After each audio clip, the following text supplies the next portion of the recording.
nós somos alunos do primeiro período de Psicologia da UFMG e no decorrer da nossa apresentação, nós iremos analisar o filme A Teoria de Tudo, do ponto de vista da neuroanatomia. Ou seja, iremos dissecar a esclerose lateral amiotrófica, que é a doença retratada no filme, para compreender o que ocorre no sistema nervoso do protagonista e quais são os impactos dessa doença na sua vida. O filme é baseado na história do astrofísico Stephen Hawking e expõe suas contribuições no campo científico, como a teoria da relatividade geral e o seu romance com Jane Wilde, também estudante de Cambridge, que viria a se tornar sua esposa.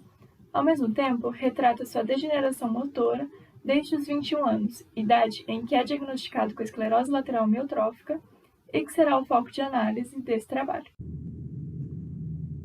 É uma doença neurológica progressiva que destrói as células do cérebro que controlam as atividades musculares essenciais, como a fala, o caminhar, a respiração, a deglutição.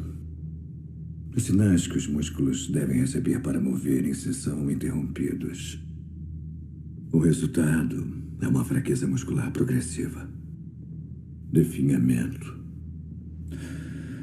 Com o tempo, a capacidade para controlar o movimento voluntário é perdida.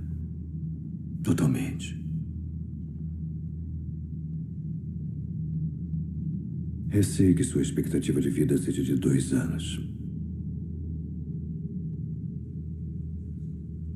Não há nada que eu possa fazer por você. O físico se tornou um símbolo de determinação por ser portador da esclerose lateral amiotrófica e ter sobrevivido à doença por décadas.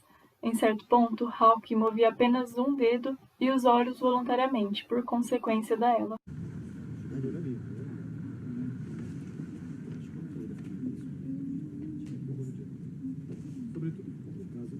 Isto é um quadro para soletrar.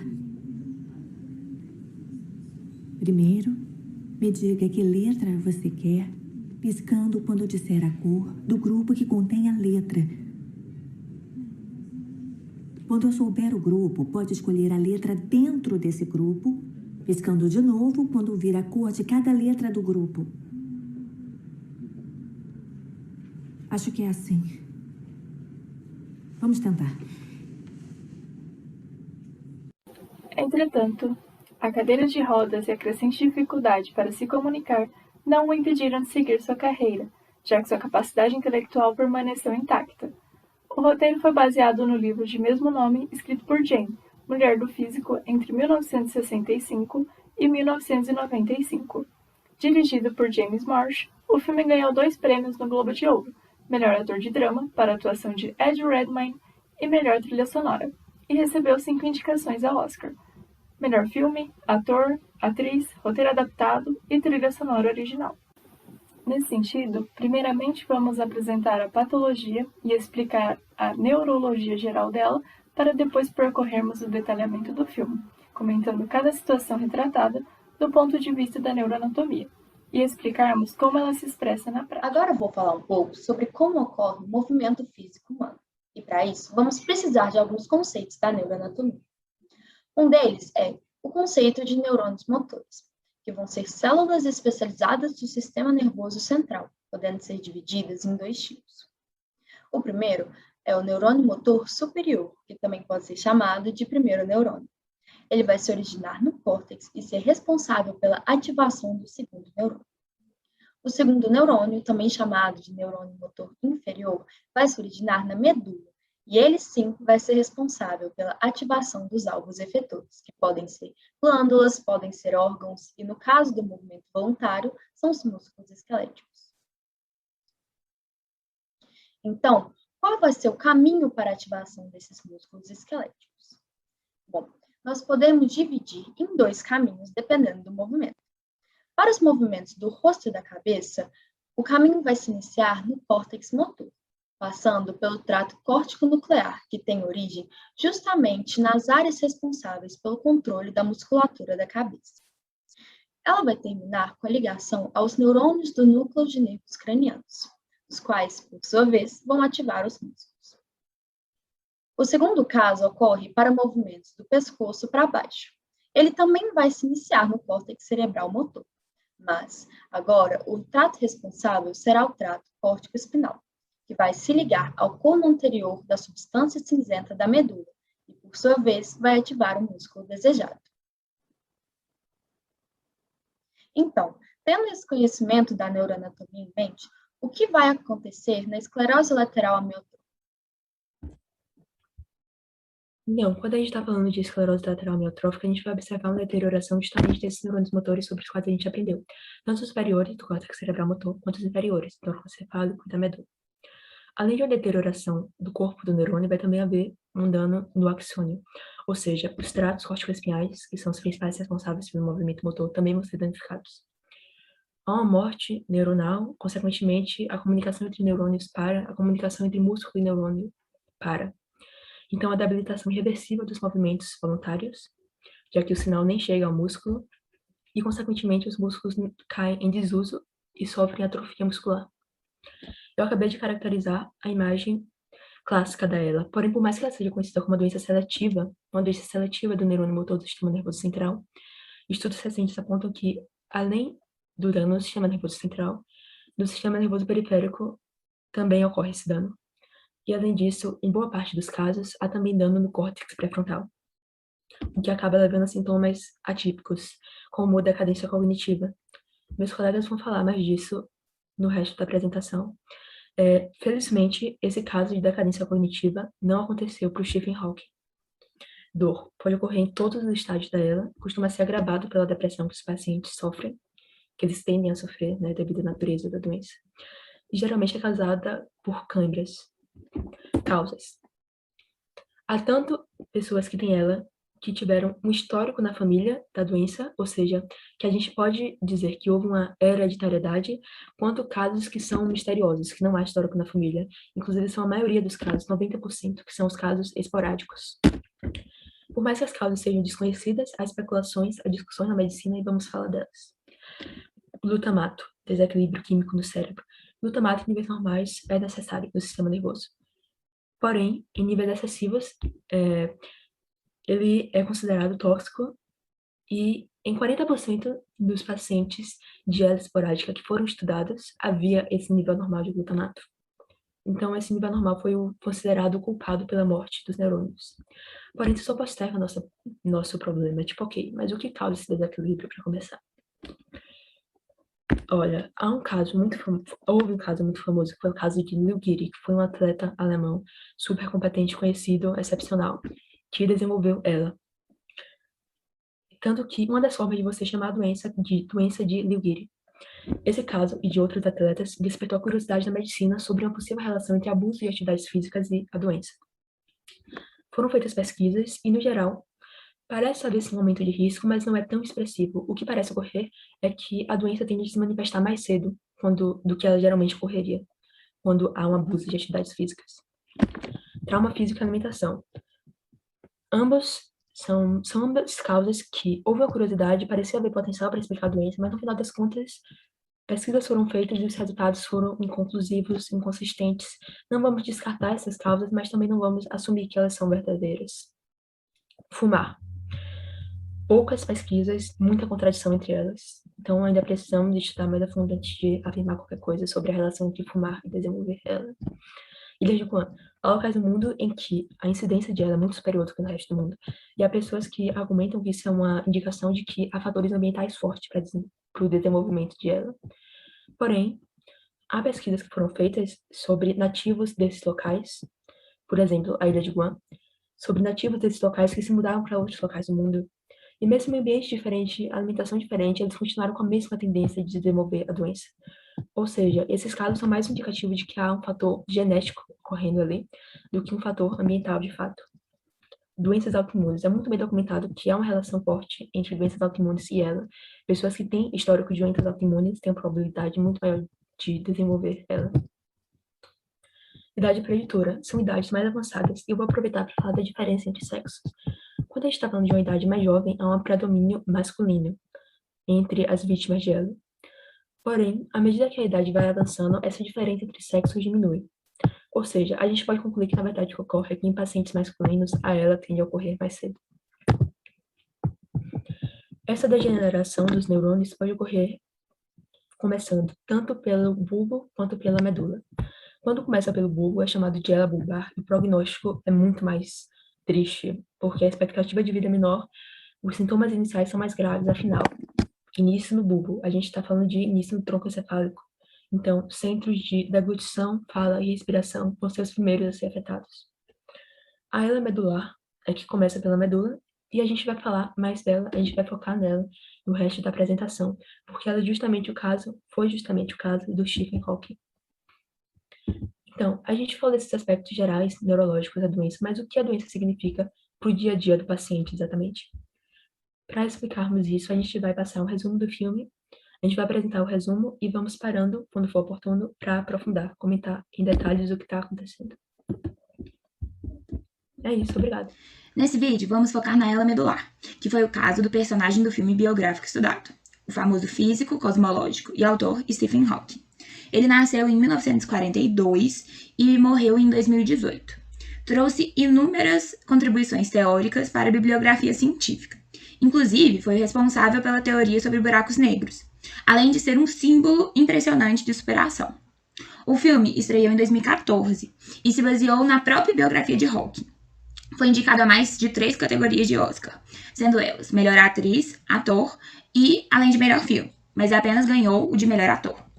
A história começa em Cambridge, na Inglaterra, em 1963, quando somos introduzidos ao protagonista ao acompanhá-lo apostando corrida com um amigo até o lugar de uma festa universitária. Olhos no caminho, Brian!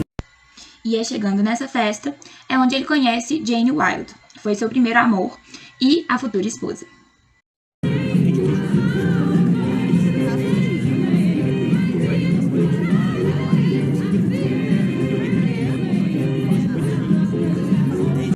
Também já começa a introduzir o seu objetivo acadêmico. Que os cosmólogos adoram, então. O que nós adoramos? Uma única equação unificadora que explica todas as coisas no universo. Verdade? É. Qual é a equação? Essa é a questão. E é uma questão muito boa. Ainda não tenho certeza. Mas pretendo descobrir. Nessa primeira fase do filme, o pré-diagnóstico, assistimos a notável facilidade de Hawking em fazer as atividades da faculdade, em comparação com seus outros colegas. O que chama muita atenção de um professor seu, que já começa a estimular ele para descobrir a sua jornada e escolher o seu primeiro tema de seu doutorado. Assim, a gente tem as inspirações iniciais do seu físico sobre sua primeira tese, em paralelo com o desenvolvimento do romance com a Jane. Tudo isso é intercalado com premonições sutis do que estava por vir, e os primeiros sintomas da esclerose vão aparecendo, como tremor e perda da destreza manual.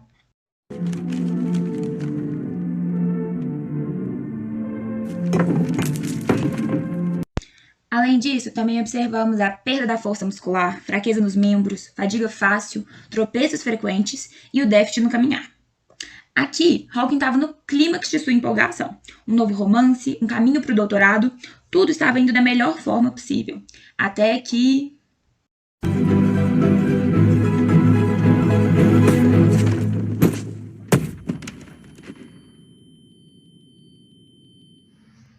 Após uma queda grave, Hawking é analisado por médicos e diagnosticado. Recebe uma explicação sobre a natureza da patologia e um prognóstico de expectativa de vida de 2 anos. O doutor explica que uma debilitação de movimentos voluntários ocorrerá progressivamente até ser completa, o que envolve não apenas mover o corpo, mas também a deglutição e a fala. E quanto ao cérebro? O cérebro não é afetado. Seus pensamentos não mudarão. Só que... logo ninguém saberá o que... A cognição não é afetada. Seus pensamentos não irão mudar. O que ocorre é que, eventualmente, ninguém os ouvirá. Entretanto, não obstante, a informação fornecida pelo médico no filme está desatualizada. Por mais que a ELA seja conhecida como uma doença seletiva dos neurônios motores, há numerosos registros atualmente de que os sistemas não motores são também afetados. Além disso, sabe-se que há uma frequente relação dessa comorbidade com a demência frontotemporal. Em aproximadamente 50% dos pacientes, ocorre um declínio cognitivo, que envolve mudanças na personalidade, no raciocínio e no humor. Todavia, felizmente, esse não foi o caso de Hawking. Sobre o prognóstico, o padrão para pacientes que sofrem de ELA é de entre 2 a 5 anos de expectativa de vida. Assim como foi falado, devido ao fato de que, por mais que nossa respiração ocorra de forma predominantemente espontânea, há também o envolvimento de fatores voluntários. Logo, com o desenvolvimento da doença, ela acaba sendo também comprometida eventualmente. Por isso, a principal causa de morte é a falha respiratória. Após a notícia, Hawking passa por uma depressão e uma frustração que o fazem se isolar. Você vai entender. Steve, me desculpa, eu agi como um tolo, eu não vou embora, eu quero... Não, Brian.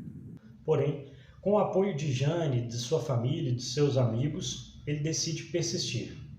Eu sei o que todos pensam. Que eu não pareço ser uma pessoa muito forte. Mas eu o amo. E... Jane e Hawking se casam em 1964 e têm 2 filhos.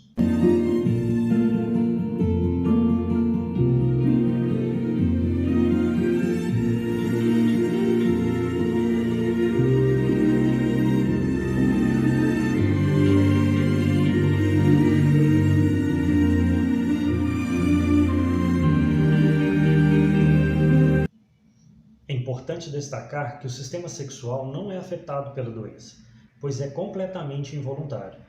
Logo, por isso, o casal pôde continuar, então, a sua vida sexual, com adaptações e ter filhos normalmente. A esclerose continua a progredir, levando a cada vez mais atrofia muscular e debilitação de movimentos. Porém, isso não impede Hawking. Ele continua seu doutorado.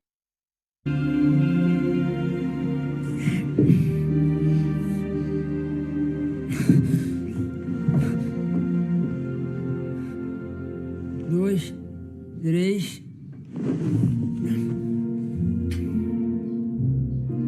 E consegue sua aprovação. ao estimado e formidável doutor... Quê? Doutor Stephen Hawking. Doutor Stephen Hawking. Bom, o Stephen, ele se torna cada dia mais debilitado e a cada dia mais dependente do cuidado de outras pessoas também. O homem estimado. Incríveis níveis de preguiça. Escuta, sobre o tema preguiça, Brian, de quantas palestras suas eu participei nos últimos 6 meses, enquanto você fazia viagens de pesquisa? Não, de jeito nenhum. Ele passa a usar cadeira de rodas.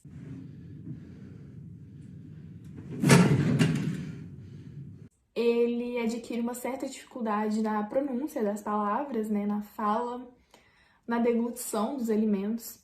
Então, ele passa a engasgar com muita frequência durante as refeições.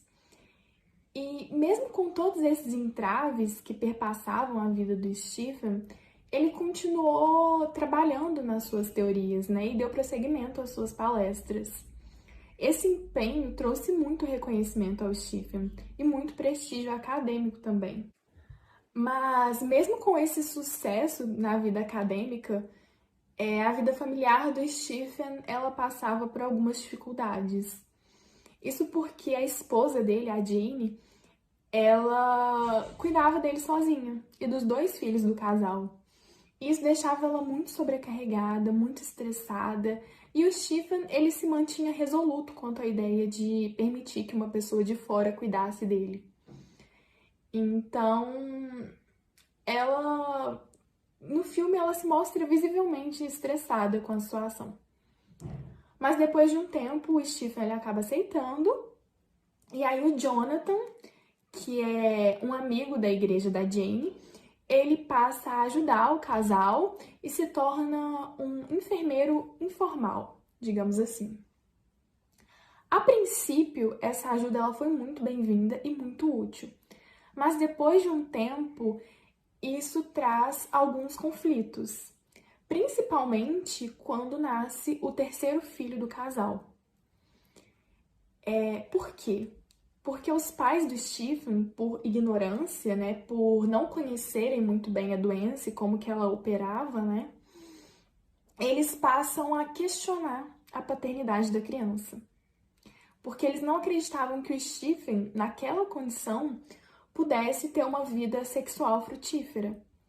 Então, eles questionam, né, a paternidade e cogitam a possibilidade do Jonathan ser o verdadeiro pai. Depois desse incidente, a Jane e o Jonathan, eles acabam admitindo entre eles, né, que eles nutrem sentimento um pelo outro, e isso acaba abalando a relação de amizade que eles tinham.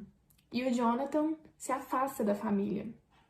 Então a Jane, ela abre mão dos próprios sentimentos para viver em prol do Stephen, né, em prol do bem-estar dele, e passa a se dedicar integralmente aos cuidados ao Stephen. Mas, infelizmente, passado um tempo, o Hawking, ele contrai uma pneumonia e isso agrava o quadro clínico dele, que já não era muito bom, porque ele tinha um sistema respiratório muito debilitado e a pneumonia ela só piora isso. Então, quando ele é internado, o médico ele avisa a Jane que ela teria que autorizar um procedimento muito invasivo, a traqueostomia. E ele é bem enfático quanto às consequências dessa operação, né? Ele diz que isso reduziria ainda mais a qualidade de vida do Stephen, né, que já era muito baixa, que ele teria uma perda irreversível na fala e que isso também traria muito sofrimento psíquico para o Stephen, né? E embora a Jane soubesse de tudo isso, ela acaba autorizando o procedimento por acreditar que aquilo seria o melhor, né? Porque ela queria preservar a vida do marido. E essa seria a única forma de... A este ponto, o estudioso já se tornou completamente dependente de ajuda para sobreviver, necessitando de apoio para os atos mais cotidianos. Por isso, uma enfermeira foi contratada para morar com ele. Por sorte, uma empresa americana de tecnologia concedeu a Hawking um computador próprio para dar uma voz às pessoas com dificuldades comunicativas. E assim, nasceu a famosa voz mecânica do astrofísico. E nessas condições, continuou a estudar e, através dessa tecnologia, escreveu livros que se tornaram best-sellers, conseguindo manter, com as ajudas necessárias, uma qualidade de vida satisfatória. Entretanto, sua vida de casado não ia bem. Stephen estava apaixonado pela sua enfermeira e havia se afastado de Jane, que ainda tinha sentimentos fortes por Jonathan. Então, o casal decide se divorciar. Mesmo após o divórcio, a amizade entre Stephen e Jane persistiu, juntamente com a enorme gratidão do físico pelo apoio de Wilde, que o salvou em diversas ocasiões. E dessa forma, Stephen Hawking viveu 50 anos com a esclerose lateral amiotrófica. Não bastante a impressionante superação dos diversos prognósticos médicos que recebeu sobre expectativa de vida, ele conquistou, além da sobrevivência, um terreno fértil e completo em todas as áreas da vida. Construiu uma grande família, teve um sucesso acadêmico exemplar, foi uma referência como inspiração para deficientes e não deficientes e manteve sua vida amorosa, mesmo após o divórcio com Jane. Assim como manteve seu senso de humor.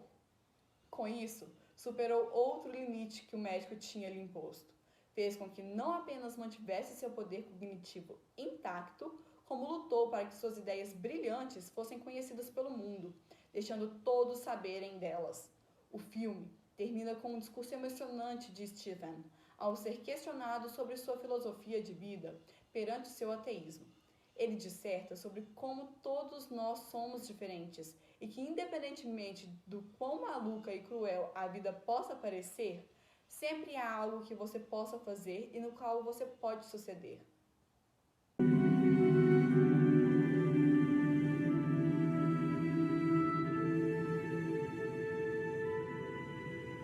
Está claro que somos só uma raça mais avançada de primatas em um planeta menor, que orbita em torno de uma estrela média no subúrbio de uma das 100 bilhões de galáxias.